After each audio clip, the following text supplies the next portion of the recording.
Idea mathematics. आज हम जीमेन और इसके जो जितने भी टेस्ट है जहाँ से ये स्टार्ट हुए उन सब के जो प्रीवियस पेपर्स है उनके जो क्वेश्चंस है वो हम सॉल्व करेंगे इस सीरीज में। तो सबसे पहले प्रोग्रेशन एंड सीरीज चैप्टर है, इसके क्वेश्चन सॉल्व करते हैं कि इसके प्रीवियस पेपर्स के जितने भी क्वेश्चन है उनका सोल्यूशन हम करेंगे। तो इसमें सबसे पहला क्वेश्चन ये है कि if 1 log base 9 3 power 1 minus x plus 2 and log base 3 4 multiplied by 3 power x minus 1 are in AP मतलब arithmetic progression, then x equals to what। तो इसमें हमें चार ऑप्शंस दिए गए हैं।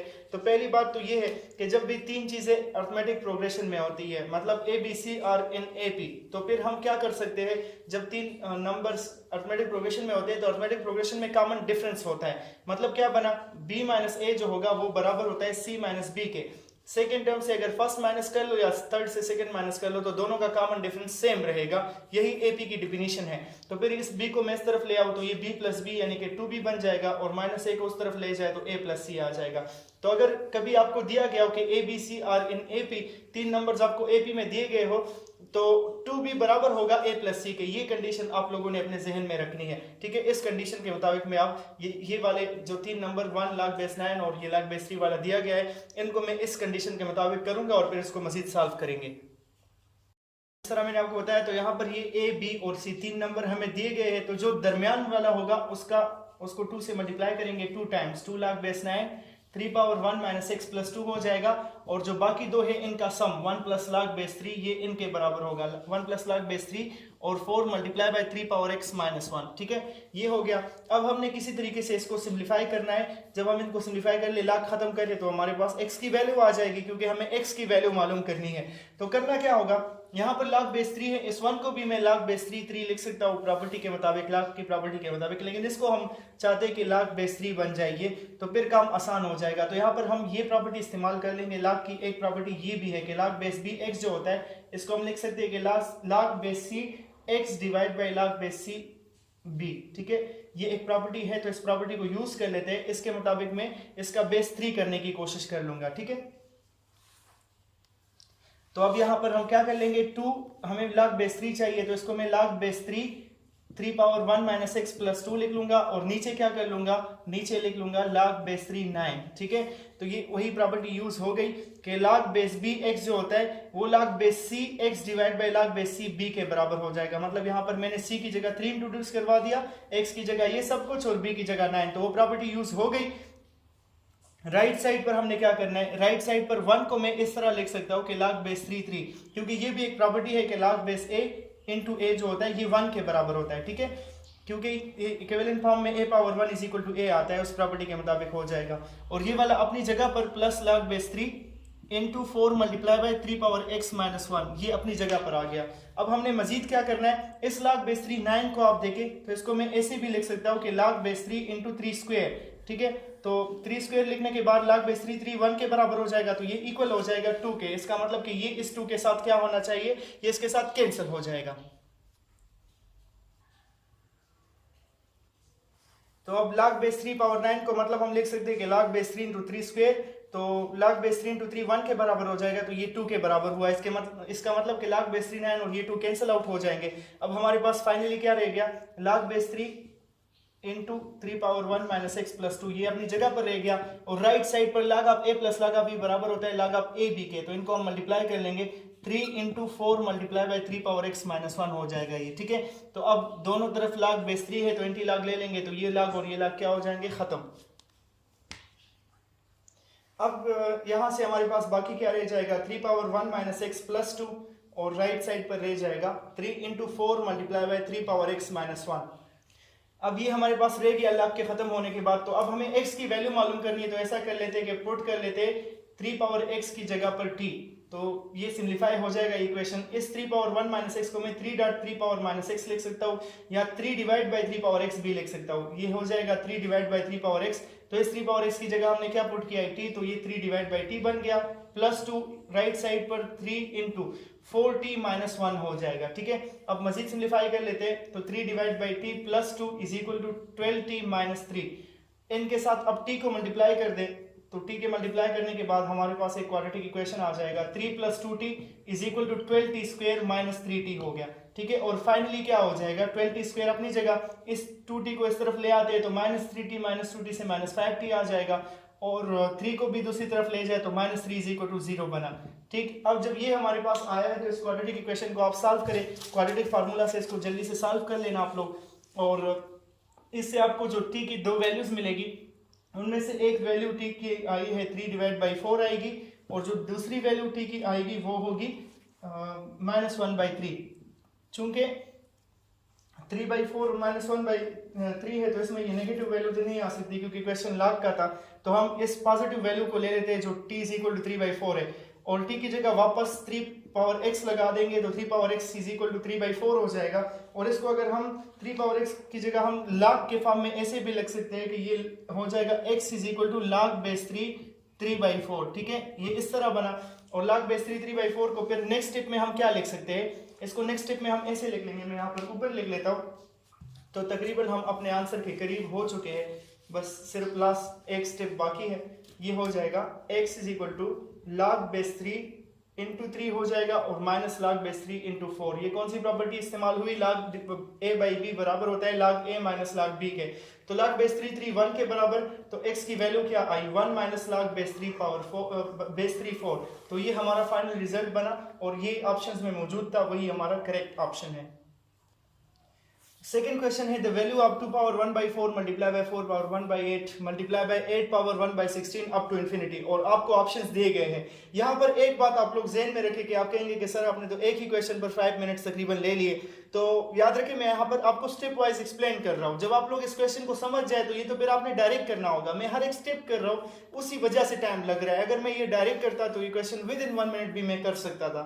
तो आप लोग ये बात जहन में रखें कि ऐसा नहीं है कि बहुत ज्यादा टाइम लेता है, बहुत ज्यादा लेंथी है, ठीक है, लेंथी है, लेकिन आप लोगों ने तो ऐसे स्टेप वाइज नहीं करना ना, मैं तो सब कुछ एक्सप्लेन कर रहा था, हर एक स्टेप एक्सप्लेन कर रहा था, इसीलिए इसने ज्यादा टाइम लिया है, ठीक है। तो इस क्वेश्चन की सोल्यूशन की तरफ जाते हैं। पहली बात तो ये कि मैं यहाँ पर जो है 2^1/4, तो क्वेश्चन है 2^1/4 × 4^1/8 फिर 8^1/16 अप टू सो ऑन, ठीक है। तो इसको हमने करना क्या है, इसको थोड़ा सा सिंप्लीफाई कर लेते हैं।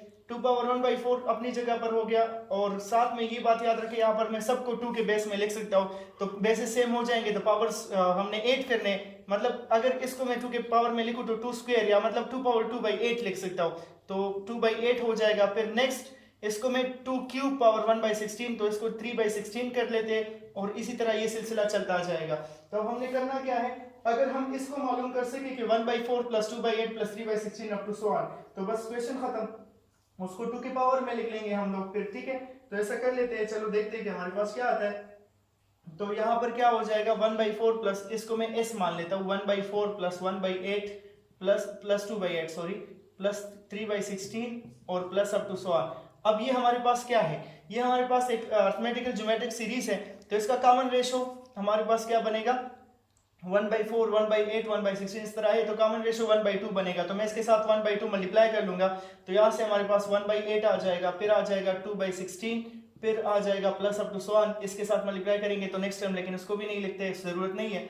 अब इनको माइनस कर लेते हैं, सब्ट्रैक्ट कर लेते हैं, तो ये सारे साइन चेंज हो जाएंगे, s - 1/2s से 1/2s आ जाएगा, यहाँ पर 1/4 2/8 से 1/8 माइनस कर ले तो 1/8, नेक्स्ट 1/16 और plus up to so on. तो अब यहाँ पर देखें, जब ये हमारे पास आया है तो ये क्या बना, ये ज्योमेट्रिक सीरीज बन गया, इसमें कॉमन रेशो 1/2 आ गया। तो ज्योमेट्रिक सीरीज का फार्मूला क्या था सम का, इनफाइनाइट ज्योमेट्रिक सीरीज है तो a1 / 1 - r उसका फार्मूला होता है, s इंफिनिटी जो होती है वो बराबर होती है a1 / 1 - r के। तो ये फार्मूला हम यहाँ पर अप्लाई कर लेंगे, a1 की जगह 1/4 हो गया और 1 - r तो 1 - 1/2 हो जाएगा। मजीद सिंप्लीफाई करें तो इससे आ जाएगा 1/4 डिवाइड बाई 1/2, ठीक है। और इसको मजीद सिंप्लीफाई कर ले तो 1/4 मल्टीप्लाई बाई 2/1 लिख सकते हैं, तो इससे क्या आता है 1/2।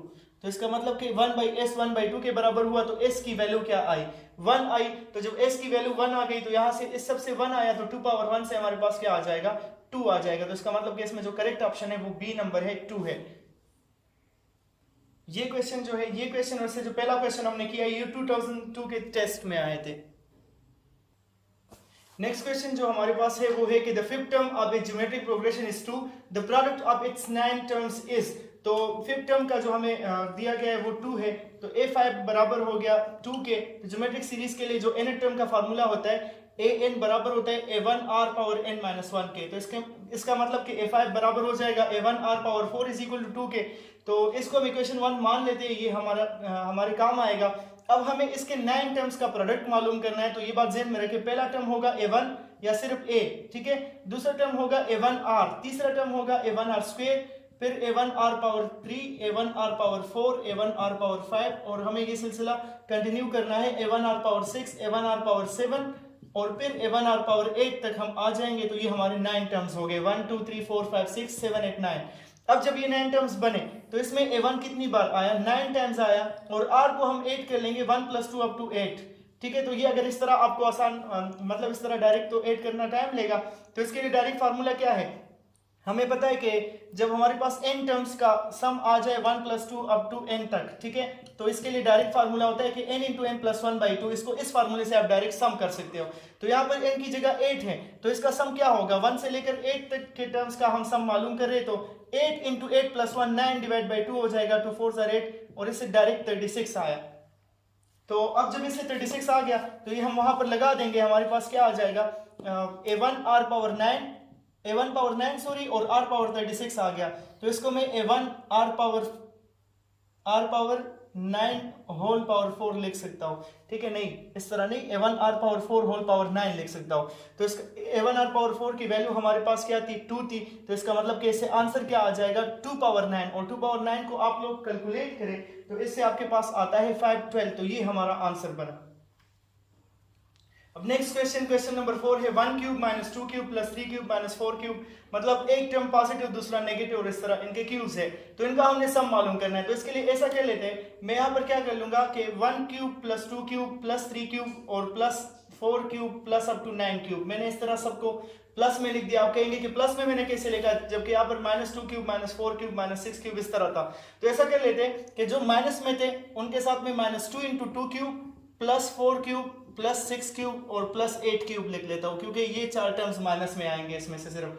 तो अब ऐसा क्यों हुआ, इसको देखें, ये 2 टाइम्स 2 क्यूब है, मतलब -2 टाइम्स 2 क्यूब है, और ये प्लस 2 क्यूब, तो -2 क्यूब और प्लस 2 क्यूब से फिर से -2 क्यूब आता है। तो इस तरह से मैंने इसलिए बनाया कि ये एक फार्मूला बन जाएगा, और इसको भी फार्मूले के मुताबिक बनाने की कोशिश करते हैं।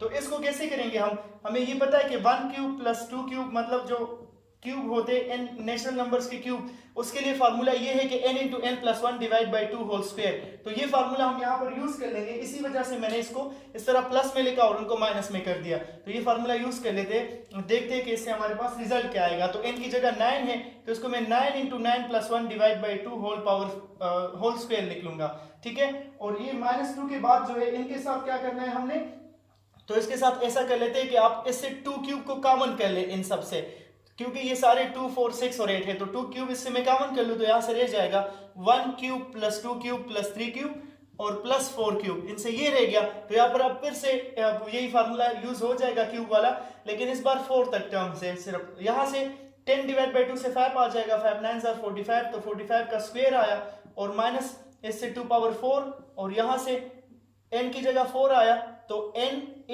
n + 1 / 2 होल स्क्वायर इस तरह हो जाएगा। तो 2 2 = 4 और 2 5 = 10, तो 10 का स्क्वायर 100 आ जाएगा, ठीक है। तो 45 स्क्वायर से हमारे पास क्या आता है, इससे 2025 आता है, इससे 16, और यहाँ से 2 5 = 10 स्क्वायर से 100 आ जाएगा। तो 2025 से आप लोग 1600 माइनस करें तो 425 हमारे पास रह जाएगा। 425 ये आंसर है, और ये ऑप्शन नंबर ए है। नेक्स्ट क्वेश्चन नंबर 5 जो है, the sum of infinite number of terms of a geometric progression is 20 and the sum of their squares is 100, the common ratio of GP. हमें r की value मालूम करनी है। पहली बात क्या दी गई है कि sum of infinite number of terms of a GP, तो s इंफिनिटी की वैल्यू हमें दी गई है 20। s इंफिनिटी का फार्मूला होता है a1 / 1 - r, तो ये हमारे पास पहली वैल्यू आ गई। अब साथ में इन्होंने एक और बात भी की है, a1 को हम लिख सकते हैं कि 20 × 1 - r कर लेंगे, इसको इस तरह से कर लेते, ये एक इक्वेशन हो गया, ये हमारे काम आएगा। अब नेक्स्ट बात इन्होंने क्या की है कि ये जो ज्योमेट्रिक प्रोग्रेशन है, इन्हीं के टर्म्स का जो स्क्वायर होगा a1 square plus a1 square r square plus a1 square r power 4 plus up to so on. इस तरह से मैंने क्यों लिखा, क्योंकि पहला टर्म a1 होता है तो उसका स्क्वायर, फिर a1 r का स्क्वायर, फिर a1 r स्क्वायर का स्क्वायर, और इस तरह अप टू सो ऑन। तो ये 100 के बराबर ही इन्होंने हमें कहा है। ठीक है, तो इसको भी सिंप्लीफाई कर लेते हैं। यहाँ से मैं a1 स्क्वायर कॉमन कर सकता हूँ, तो 1 plus R square plus R power 4 plus up to so on हो जाएगा, और इक्वल हो गया 100 का। यहाँ पर ये ज्योमेट्रिक प्रोग्रेशन है, इनफाइनाइट ज्योमेट्रिक प्रोग्रेशन है, और इसमें कॉमन रेशो क्या आएगा, आर स्क्वायर बाई 1 से R square, R power 4 divide by R square से भी आर स्क्वायर। तो इसमें से कॉमन रेशो जो हमारे पास आता है वो आर स्क्वायर है, तो a1 divide by 1 minus are के फार्मूले से ये हो जाएगा इसका सम इनफाइनाइट सीरीज का, और राइट साइड पर 100 अपनी जगह पर आ गया। ठीक है, अब हमने मजीद क्या करना है, इसे 1 स्क्वायर की जगह हम ये वैल्यू पुट कर लेंगे, 20 इंटू 1 माइनस आर पुट कर लेंगे, इसको मजीद सिंप्लीफाई कर लेते हैं। अब यहां से हम ऐसा कर लेते हैं कि 1 माइनस आर स्क्वायर को दूसरी तरफ ले जाते हैं, तो a1 स्क्वायर बराबर आ जाएगा 100 इंटू 1 माइनस आर स्क्वायर। ठीक है, अब 1 माइनस आर स्क्वायर को मजीद सिंप्लीफाई करें तो a1 square is equal to 100 into 1 minus R into 1 plus R, इसको लिख सकता हूं। अब यहां से 1 माइनस आर की वैल्यू क्या होगी, a1 डिवाइड बाई 20, तो उसको वहां पर लगा देते हैं, या a1 की जगह भी हम वैल्यू लगा सकते थे, वैसी कोई बात नहीं है, तो आपकी मर्जी जिस तरह आप करें। तो मैं इसको a1 डिवाइड बाई 20 लिख लूंगा, और 1 प्लस आर अपनी जगह पर, तो 25 100 आ जाएगा, a1 एक a1 के साथ खत्म हो जाएगा, तो हमारे पास फाइनली रहेगा फिर क्या, यहां पर मैं 20 इंटू 1 माइनस आर लिख लेता हूं, और यहां पर हो जाएगा 5 प्लस 5 आर। ठीक है, मजीद सिंप्लीफाई करें तो 20 minus 20 r is equal to 5 plus 5 r आ जाएगा, इस तरह से आ गया। अब इसमें कुछ स्टेप्स बाकी है, तो आर की वैल्यू ऑलमोस्ट हमने मालूम कर ली है। किस तरह से मालूम होगी, अब देखें 20 माइनस 20 आर है, यहाँ पर इस 20 आर को उस तरफ ले जाते हैं तो ये 25 आर बन जाएगा, और 20 माइनस 5 से 15 आ जाएगा, तो 15 इज इक्वल टू 25 आर, और आर की वैल्यू बनी 15 डिवाइड बाई 25, और ये इक्वल हो गया 3 डिवाइड बाई 5 के। तो ये हमारे पास ऑप्शन में मौजूद है, आर की हमारे पास ये वैल्यू आ गई है। Next question number 6, let f of x be a polynomial function of second degree if f of 1 is equal to f of minus 1 and a, b, c are in arithmetic progression, then f dash of a, f dash of b and f dash of c are in dash। ये arithmetic में होंगे, geometric में होंगे, या harmonic में, या ये arithmetic and geometric sequence बनाएंगे। तो इसके लिए पहली बात क्या है, f ऑफ x हमें कहा गया है कि सेकंड डिग्री पॉलिनोमियल है, क्वेश्चन बिल्कुल भी मुश्किल नहीं है, तो हम सेकंड डिग्री पॉलिनोमियल इसको ले लेते हैं ax square plus bx plus c। ये पहली बात हो गई। दूसरी बात ये कि f ऑफ 1 बराबर होगा f ऑफ माइनस 1 के, ये एक कंडीशन हमें दी गई है, तो f ऑफ 1 से यहाँ पर क्या आ जाएगा, a plus b plus c आ जाएगा f ऑफ 1 से, और f ऑफ माइनस 1 से क्या आएगा, यहाँ से 1, यहाँ से माइनस 1, और यहाँ से c अपनी जगह पर, तो a माइनस बी प्लस सी हो जाएगा, तो a और c दोनों कैंसिल हो जाएंगे, और 2b इज इक्वल टू 0, यानी कि इससे हमारे पास आया कि b 0 के बराबर। तो इस कंडीशन से b 0 आ गया, तो इसका क्या मतलब बना कि जो हमारे पास f ऑफ x है वो अब बराबर रह जाएगा ax स्क्वायर प्लस c के, क्योंकि b इसमें से खत्म हो गया।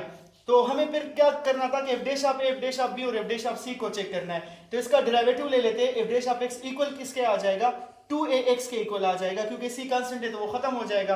तो अगर f डैश ऑफ x ये है तो f डैश ऑफ a क्या होगा, वो इक्वल आ जाएगा 2a into a, f dash of b जो होगा वो हमारे पास इक्वल आ जाएगा 2a इंटू b, और f डैश ऑफ c जो है वो इक्वल आ जाएगा 2a इंटू c।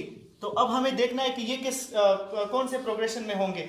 तो बात ये है कि जब a b c हमारे पास अर्थमेटिक प्रोग्रेशन में है, तो यहाँ पर भी तो इन सब के साथ 2a है, बाकी तो वही a b c है, तो ये भी सेम उसी अर्थमेटिक प्रोग्रेशन में ही होंगे। Next question, question number 7, let two numbers have arithmetic mean 9 and geometric mean 4, then these number are the roots of the quadratic equation. आपको 4 ऑप्शंस दिए गए हैं, तो हम मान लेते हैं कि जो हमारे पास रिक्वायर्ड नंबर्स है वो a और b है, तो उनका अर्थमेटिक मीन दिया गया है कि वो 9 के बराबर है, और इनका ज्योमेट्रिक मीन जो दिया गया है वो 4 के बराबर। तो अर्थमेटिक मीन का फार्मूला होता है a plus B divide by 2, और ज्योमेट्रिक मीन का formula square root A B हो जाएगा, और ये 4 के बराबर। तो इससे a plus B is equal to 18 आया, और यहाँ से जो हमारे पास ए बी जो होगा वो बराबर आ जाएगा 16 के। अब एक बात, क्वाड्रेटिक इक्वेशन हमें मालूम करना है कि किस क्वाड्रेटिक इक्वेशन के रूट्स है, तो ये इनसे हम क्या कर लेते हैं, रूट से क्वाड्रेटिक इक्वेशन जब हम लिखते हैं तो ये होता है X square minus A plus B into X, और plus A B is equal to 0, इस तरह होता है। तो अब ये जब हमने क्वाड्रेटिक इक्वेशन लिख दिया तो इसमें ये वैल्यूज पुट कर देते हैं, हमारे पास रिक्वायर्ड ऑप्शन आ जाएगा, तो एक्स स्क्वायर माइनस 18x और प्लस 16, ये हमारे पास कौन सा ऑप्शन है, option number x square minus 18x plus 16, option number D है, तो ये हमारा करेक्ट ऑप्शन बना। नेक्स्ट क्वेश्चन, क्वेश्चन नंबर 8 है, late t be the odd term of an arithmetic progression whose first term is a and common difference is d if for some positive integer m and n, m n के बराबर नहीं होगा, tm अगर 1 by n हो और tn अगर 1 by m हो, तो a माइनस डी किसके बराबर होगा, मतलब हमें a और d की वैल्यूज मालूम करनी है। तो पहली बात tm हमें दिया गया है कि ये 1/n के बराबर है, तो ऑटोमेटिक प्रोग्रेशन में an का फार्मूला क्या होता है, a1 plus n minus one into D, तो यहाँ पर हो जाएगा a1 plus m minus one into D, और राइट साइड पर 1/n अपनी जगह, इसको हम इक्वेशन 1 मान लेते हैं। मैं इसको मजीद सिंप्लीफाई कर लेता हूँ, इसको मैं a plus M D minus D is equal to 1/n भी लिख सकता हूँ, ठीक है। और इसी तरह दूसरा हमें दिया गया है कि tn जो होगा वो 1/m के बराबर है, तो tn फार्मूले के मुताबिक a plus n minus one into D के बराबर हो जाएगा, और राइट साइड पर 1/m अपनी जगह, तो इसको भी मजीद सिंप्लीफाई करें तो a plus N D minus D is equal to 1/m हुआ। ये इक्वेशन 1 बना और ये इक्वेशन 2, ठीक है। इसको मजीद सिंप्लीफाई करेंगे a और d की वैल्यू के लिए। अब ये इक्वेशंस आने के बाद हमने करना क्या है, a या d की वैल्यू मालूम करनी है। तो चलो इक्वेशन 1 से इक्वेशन 2 को सब्ट्रैक्ट कर लेते हैं, तो हमारे पास क्या आ जाएगा, a minus a cancel out हो जाएंगे, माइनस डी और माइनस डी प्लस डी हो जाएगा, तो ये भी खत्म हो जाएंगे। यहाँ से M D minus N D आ जाएगा, M D minus N D, और राइट साइड पर क्या होगा, 1 over N minus 1 over N M आ जाएगा, ठीक है। इसको मजीद सिंप्लीफाई कर लेते हैं, डी को कॉमन कर लेते हैं तो एम माइनस एन, और यहाँ से एन एम जो है वो एलसीएम बन जाएगा, एम एन या एन एम, और m माइनस n आ जाएगा। तो ये m माइनस n, ये m माइनस n कैंसिल, तो जो d की हमारे पास वैल्यू आई वो 1 ओवर mn आ गई, ठीक है।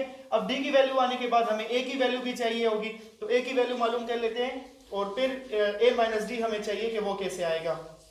तो a की वैल्यू के लिए इस इक्वेशन में हम d की जगह वैल्यू पुट कर लेते हैं, तो a plus m minus one और d की जगह 1 ओवर mn लग जाएगा, और राइट साइड पर 1 ओवर n अपनी जगह पर। अब यहां से मैं इसको यहां लिख लेता हूं, इसको मजीद सिंप्लीफाई कर लेते, तो a प्लस ये m 1 ओवर mn के साथ मल्टीप्लाई हो जाएगा, तो इससे 1 ओवर n आ जाएगा, और फिर माइनस 1 ओवर mn आ जाएगा, ठीक है। और राइट साइड पर हमारे पास 1 ओवर n है, तो ये 1 ओवर n कैंसिल, तो a को आप देख लो ये भी इक्वल आ गया, माइनस 1 ओवर m उस तरफ चला गया, तो a की वैल्यू भी 1 ओवर mn आ गई है। तो a माइनस डी हमें चाहिए था, तो a और d की वैल्यू एक जैसे आई, तो इसी वजह से a माइनस डी से हमारे पास क्या आएगा, 0, तो 0 इसमें करेक्ट ऑप्शन है। नेक्स्ट क्वेश्चन है, the sum of n terms of the series 1 square plus 2 multiply by 2 square plus 3 square plus 2 multiply by 4 square plus up to so on. मतलब क्या है, जो 8 टर्म्स है वो सिर्फ उन्हीं का स्क्वायर है, 1 square plus 3 square plus 5 square इस तरह, और जो इवन टर्म्स है उनके साथ 2 भी मल्टीप्लाई है, 2 multiply by 2 square, 2 multiply by 4 square and up to so on. तो इनका सम हमें दिया गया है कि n into n plus 1 square divide by 2, और साथ में ये कहा गया है कि जब n इवन है तो तब उसका ये सम है। तो अगर n ऑड हो तो इनका सम क्या होगा, तो हम क्या कर लेते हैं, let n is equal to 2m plus 1 ले लेते हैं, क्योंकि कोई भी ऑड नंबर जो हो वो हमारे पास इस फॉर्म में होता है 2m प्लस 1, m की जगह कोई भी इंटीजर लगा दो, अगर 1 लगा दे तो 0 लगा दे तो 1 आ जाएगा, 1 लगा दो m की जगह तो 3 आ जाएगा, मतलब ये सारे 8 नंबर्स के लिए स्टैंड करता है। तो n को हमने ये मान लिया, तो हमें s2m प्लस 1 मालूम करना है, s2m प्लस 1। तो s2m प्लस 1 कैसे मालूम करेंगे, हमें तो सिर्फ sn दिया गया था वहां पर, लेकिन वो n इवन था, अब n ऑड है तो s2m प्लस 1 लिया मैंने, तो इसको हम ऐसे लिख लेंगे कि s2m plus 2m plus 1 term. अब मैंने इसको ये कैसे लिखा, क्यों लिखा, उसकी वजह सुने। असल में इसको लिखने की वजह ये है कि जब भी सपोज करें मैं आपको कहूं कि हमारे पास 11 टर्म्स है और उनमें से 10 टर्म्स का सम हमारे पास 100 है, और जो 11 टर्म है वो 13 है, तो उसको हम इस तरह लिख सकते हैं कि s10 प्लस 11 टर्म, तो मतलब उन 10 टर्म्स के सम के साथ अगर ये 11 टर्म ऐड हो जाए तो 113 टोटल सम आ जाएगा। तो यहाँ पर भी मैंने ऐसे ही किया, s2m प्लस 1 है, मतलब अगर 11 टर्म्स का सम है तो 10 टर्म्स का सम ले लिया और 11 टर्म उसके साथ लिख लिया एडिशन में, तो वो इसके साथ ऐड कर लेंगे तो बात आ जाएगी। ऐसा करने की वजह क्या थी, उसकी वजह ये है कि वहां पर हमारे पास जो sn दिया गया है, जब n इवन हो तो उसके मुताबिक करने के लिए मैं ऐसा कर रहा हूँ। यहाँ पर आप देखें 2m अगर मैं इससे मालूम करूँ, n को हमने 2m प्लस 1 माना ना, n को हमने क्या मान लिया 2m प्लस 1, तो अगर मैं सिर्फ 2m करूँ तो 2m बराबर हो जाएगा n माइनस 1 के। तो यहाँ पर ऐसा कर लेंगे कि उस सम में जो sn की जगह था उसमें हम n माइनस 1 पुट कर लेंगे, 2m की जगह पर n माइनस 1 अगर हो जाए तो हमारे पास s2m आ जाएगा। तो वहां पर n माइनस 1 कर लेते हैं, हमें सम क्या दिया गया था n, तो n की जगह n माइनस 1 हो जाएगा, फिर n प्लस 1 होल स्क्वायर था तो n की जगह अगेन n माइनस 1 कर दो plus 1 whole square divide by 2 अपनी जगह, मतलब उसमें हमने क्या कर दिया, उस Sn में n-1 पुट कर दिया, तो हमारे पास ये आया। और 2m+1 टर्म असल में कौन सा टर्म है, 2m+1 को हमने क्या माना, n माना है, तो इसका मतलब कि ये 2m+1 टर्म जो है ये असल में n टर्म है। अब n टर्म क्या होगा इस सीरीज का, बहुत आसानी के साथ हम अंदाजा लगा सकते हैं। दूसरी बात ये कि n है क्या, n को हमने क्या माना है, n आड माना है, तो जब n आड है, यहाँ पर n 8 ले लिया, तो इसका मतलब कि जितने भी 8 टर्म्स है सीरीज में उनके साथ 2 मल्टीप्लाई नहीं होता। पहला टर्म है 1 स्क्वायर, फिर 3 स्क्वायर, फिर 5 स्क्वायर, तो यहाँ पर n टर्म क्या आ जाएगा, वो n स्क्वायर हो जाएगा, सिंपली वो n स्क्वायर हो जाएगा। और n-1 इंटू यहाँ से n स्क्वायर डिवाइड बाई 2 अपनी जगह पर आ गया। अब इसको मजीद सिंप्लीफाई कर लेते हैं, तो मजीद सिंप्लीफिकेशन के बाद होगा क्या, n स्क्वायर हम यहाँ पर कॉमन कर लेंगे, ठीक है। अब ये जो हमारे पास है इसको सिंप्लीफाई करने के लिए n स्क्वायर कॉमन ले लेते, तो बाकी रह जाएगा n-1 डिवाइड बाई 2 प्लस 1, ठीक है। तो इसका एलसीएम ले लेते हैं, n square into n-1 plus 2 divide by 2 आ जाएगा। और मजीद सिंप्लीफाई करेंगे तो n स्क्वायर यहाँ से n+1 और डिवाइड बाई 2, तो ये हमारा करेक्ट ऑप्शन है। और ये कौन सा ऑप्शन है, ऑप्शन नंबर बी, तो ये हमारा फाइनल आंसर बना। अब next question, question number 10, the sum of series 1/2 factorial plus 1/4 factorial plus 1/6 factorial plus up to so on. तो यहाँ पर हमें ऑप्शन दिए गए, याद रखें कुछ क्वेश्चंस ऐसे होते हैं जिसमें आपको ऑप्शन से हेल्प मिलती है। अब इस क्वेश्चन को देख ले, तो इसमें हर ऑप्शन में e मौजूद है, इसका मतलब कि इस सीरीज का सम जरूर कहीं ना कहीं e पावर x से आया है। तो हम e पावर x का सीरीज अपने सामने लिख लेते हैं, वो इक्वल होता है 1 + x by 1 factorial plus x square by 2 factorial plus x cube by 3 factorial और plus up to so on. तो इसमें अगर हम e पावर 1 लगा दे, तो e पावर 1 जो होगा वो इक्वल होगा 1 + 1 बाई 1 फैक्टोरियल या 1 + 1 हो जाएगा, और यहाँ पर 1/2 factorial plus 1/3 factorial plus up to so on, ये हो गया। और अगर फिर इसमें हम -1 पुट कर दे तो e पावर -1 आ जाएगा, 1 - 1 और 1 फैक्टोरियल प्लस 1/2 फैक्टोरियल, क्योंकि स्क्वायर के साथ माइनस खत्म, फिर -1/3 फैक्टोरियल, इसके बाद प्लस 1/4 फैक्टोरियल होगा और अप टू सो ऑन। यहाँ पर भी 1/4 फैक्टोरियल लिख लेते और यहाँ पर 1/4 factorial plus up to so on. तो इसमें से अगर हम इनको ऐड करें तो एडिशन के बाद होगा क्या, e प्लस e इनवर्स जो होगा वो इक्वल होगा 1 + 1 से 2, ये दोनों कैंसिल, ये दोनों कैंसिल, तो प्लस 2/2 फैक्टोरियल होगा, फिर 2 divide by 4 factorial plus up to so on, ऐसे आ गया। अब करना क्या है, हमें ये सीरीज चाहिए, तो इस तक हम जा सकते हैं। 2 इस तरफ से ले आए, यहाँ पर e प्लस e इनवर्स है तो e प्लस 1 और e भी लिख सकता हूँ, फिर इसको e square plus 1 divide by e भी लिखा जा सकता है, तो मैं इसको e square plus 1 divide by e लिख लूंगा। और ये 2 इस तरफ ले आए तो -2 हो जाएगा, और इनसे 2 कॉमन करें तो 1/2 फैक्टोरियल प्लस 1/4 फैक्टोरियल और plus up to so on हो गया।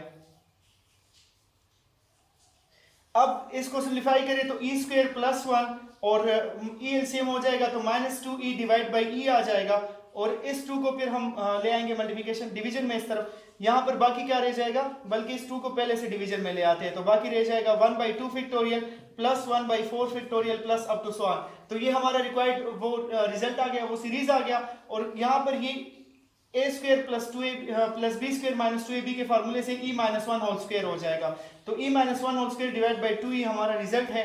और ये कौन सा ऑप्शन है?